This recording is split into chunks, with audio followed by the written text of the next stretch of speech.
Pinagpapaliwanag ng Land Transportation Office sa mga driver at may-ari ng pick-up at isang kotse na sangkot sa viral road rage sa Marikina nitong bisperas ng Pasko.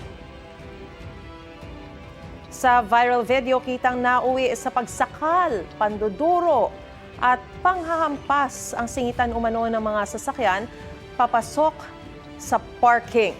Hinaharap sila sa LTO sa January 7 at pinagsusumite ng paliwanag kung bakit hindi sila dapat sampahan ng reckless driving at obstruction of traffic at kung bakit hindi dapat bawiin ang mga lisensya nila. Naka-preventive suspension ng lisensya ng mga driver sa loob ng 70 araw at pansamantalang inilagay sa alarm status ang dalawang sasakyan.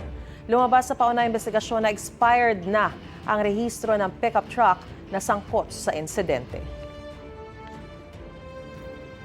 Igan, mauna ka sa mga balita, mag-subscribe na sa GMA Integrated News sa YouTube para sa iba't ibang ulat sa ating bansa.